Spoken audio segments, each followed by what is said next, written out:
We made it to Ushuaia on the southern tip of South America. Ushuaia is known as the southernmost city in the world and the starting point for Antarctic expeditions. But we were here to explore the natural beauty of this unique part of Argentina. We took a cruise on the Beagle Channel where we saw loads of wildlife including frolicking penguins, and visited the Tierra del Fuego National Park where we got to experience the rugged Patagonian coastline and visit the end of the world post office. Come join us in Ushuaia at the end of the world.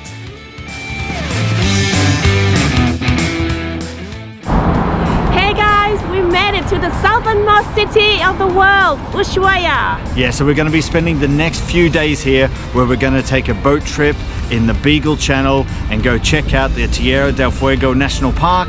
And right now we're just going to go get our boat tickets and explore around town a little bit. So let's go check it out. Check it out. Bye.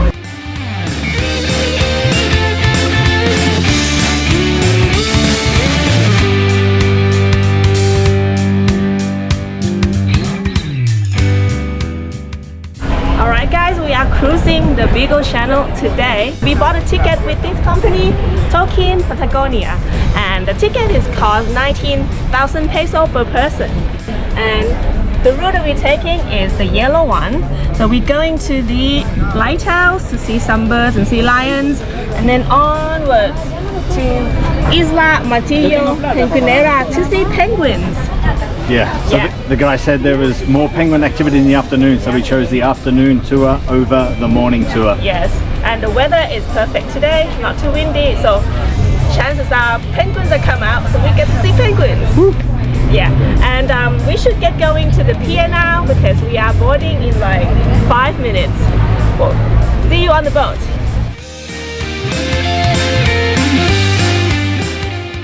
Alright, so we're now heading to the boat to do the boarding. Yeah, our boat is called Ezekiel B. Alright.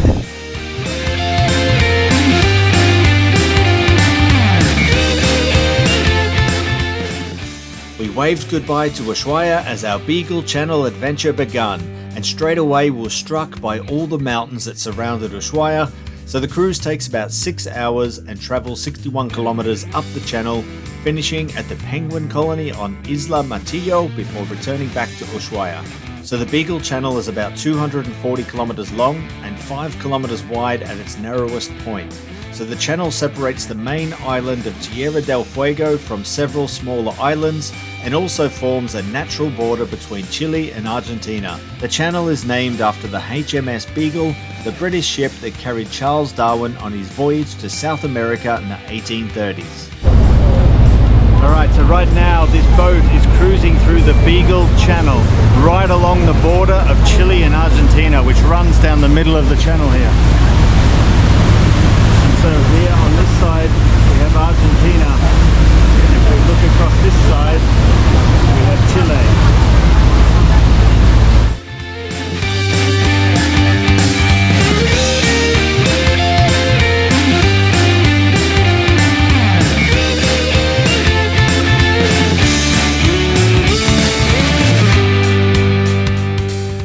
So after about 30 minutes we arrived at the first of our 2 stops, the Eclares Islands. So the boat will expertly navigate really close to the islands of Isla de los Pájaros and Isla de los Lobos, which means the Bird Island and the Sea Lion Island. So these islands are exactly what they say on the tin, 2 small rocky islands that are home to various birds and a sea lion colony. And the boat will then turn around, giving all the passengers on the other side of the boat the opportunity to see the wildlife up close. So I have to admit, it is pretty scary when they do this as the boat gets really close to the rocks. I would hate to do this on a rough day. So the other highlight here is the picturesque Les Eclares Lighthouse, which is also known as the lighthouse at the end of the world. It was built in 1920 and it is still in operation today by remote control.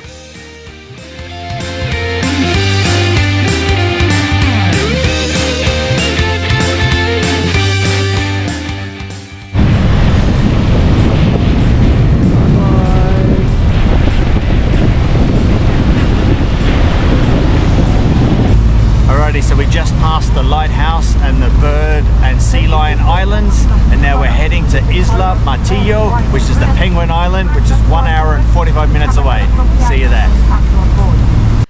After spending some time here, the boat will make the rest of the 56-kilometer journey up the Beagle Channel to Isla Martillo.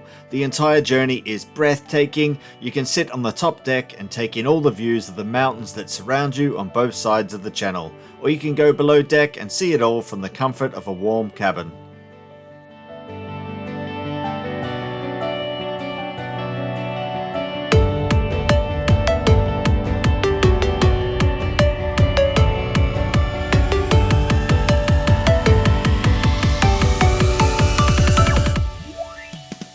Alright, so we have arrived at Isla Martillo.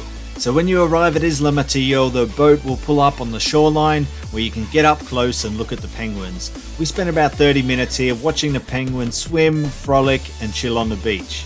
So Isla Martillo is home to a large colony of Magellanic and Gentoo penguins. And if you're lucky, you can see king penguins, but we weren't. So to tell the difference between the two, the Magellanic penguin has 2 black stripes on their chest and their feet are also black, where the Gentoo penguin has an orange beak and orange feet and has that classic black and white penguin look going on, like they're wearing a suit or something. They are also much taller than the Magellanic penguin, where they can grow up to 70 centimeters tall, where the Magellanic only grows to 40 centimeters tall. Even though they lack all the colour and height of the Gentoo penguin, the Magellanic penguin lives twice as long as the Gentoo. They can live up to 24 years. As for the king penguins, we didn't see any, so, you know, you'll have to Google them and see what they look like. Okay, so that's your penguin lesson. So I suppose the point of all this was they were quite easy to tell apart. They look quite different, but it was a lot of fun watching them go about their business, frolicking and playing around and stuff. So a couple of things to keep in mind. When the boat pulls up, everyone will flood to the front of the boat to get a good look at the penguins. So it is a little bit tight in there. You have to squeeze past people. A little bit of argy-bargy going on and jostling for space. But it's worth throwing a few elbows around to get a good look at the penguins.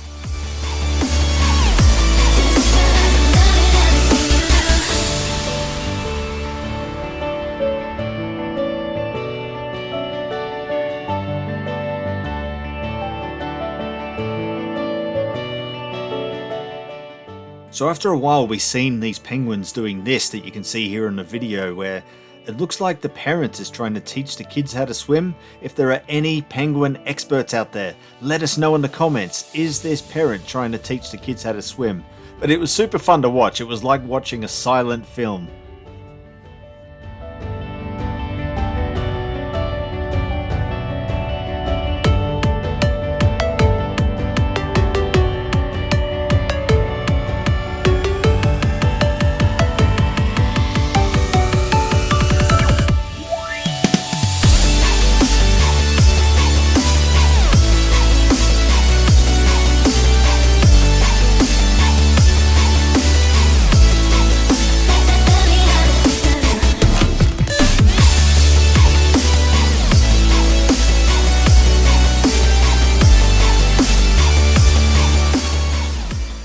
On the way back, we took a slightly different route going on the other side of Isla Martillo, which is really nice. You get a really close look of the rugged shoreline there. And we really love this Beagle Channel cruise and would definitely recommend it. Just for the penguins alone, it's worth the price of entry. It was so awesome seeing them really close in their natural habitat. There is also a tour where you can walk on the island and get up really close to the penguins. We didn't know this at the time, unfortunately, but we definitely would do this one. If I could invent a time machine and go back to Ushuaia, I would take the walking on the island with the penguins, hands down. But yeah, definitely check that out if you're going to Ushuaia.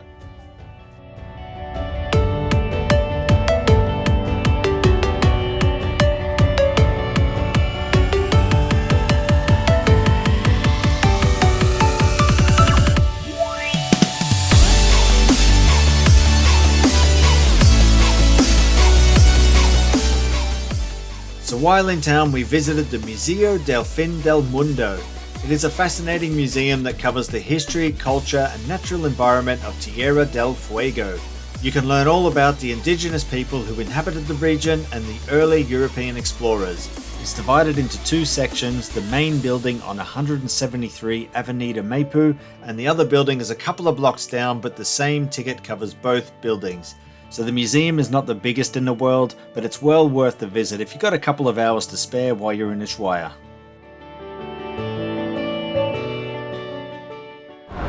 Alright, so you guys know how much we love ice cream. We would go literally to the end of the world to try all the ice cream that we can. And we literally have right now in Ushuaia. So we're at a place called Gadget Cafe and we've got ourselves some ice cream. So I got the standard dulce de leche, but this one is with nuts. Dulce de leche with nuts. They didn't have plain dulce de leche for some reason. So I'll give this a try. Oh yeah. Oh, that's really good. The nuts give it a little bit of extra dimension. And I've got a bunch of other flavors, but they're down the bottom, so I'm not going to try it anyway. How many flavors? They get 3 flavors. Normally they literally have 2 in one this size, but this was 3 flavors. Really, really good. We're going to now devour these and keep on rolling. What's up everyone? Today we're going to Parque Nacional Tierra del Fuego. It's about 11 kilometers from Ushuaia. So we're going to catch a shuttle bus with Transporte Regular. They have a little booth here at the Ushuaia bus terminal and we're going to catch the bus soon and we'll see you at the national park.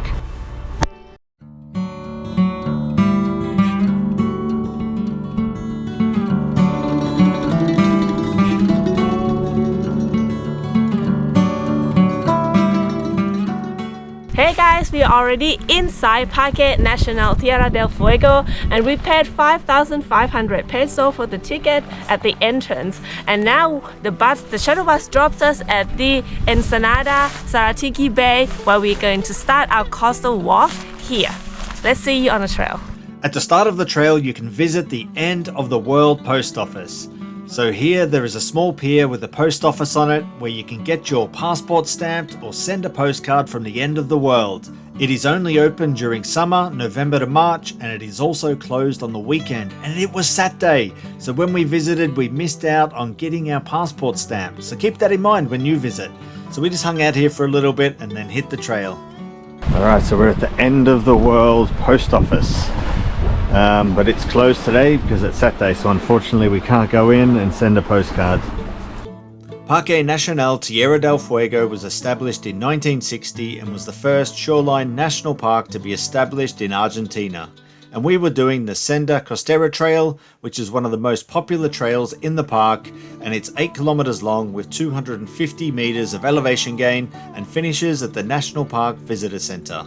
The trail follows along the shoreline of the Beagle Channel, starting in Ensenada Zaratigi Bay and ending in La Patilla Bay. So along the way you'll be swapping between walking through mossy forests and pebbly beaches with amazing views of the dramatic coastline and distant mountains. Hello, what are you? Oh, let's come in here. Hello, what are you? What is this thing? What in the world is this curious little creature? If you know, put it in the comments below.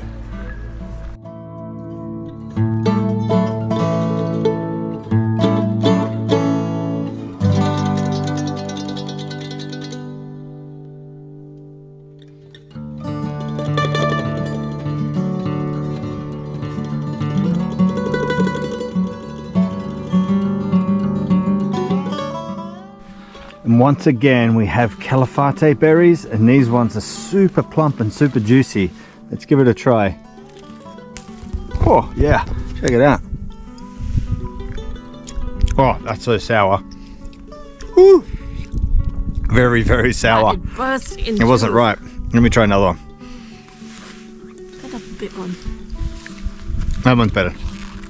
Yeah, I got a one that is super, super plump and sweet. Yeah, these ones are really big.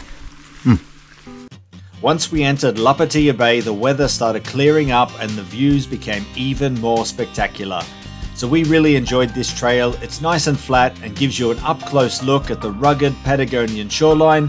If only we had more time in Ushuaia, as there's loads of other trails and activities you can do. You can really spend a few days here exploring this beautiful part of Argentina. And if you haven't had enough of the end of the world stuff, there is also the end of the world train.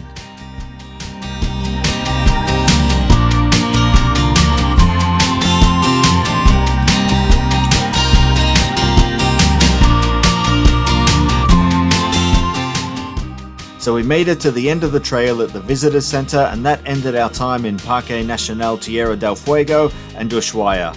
So we really hope you enjoyed coming along with us in this beautiful and unique part of Argentina, and join us in our next video where we go to the bustling and vibrant Buenos Aires.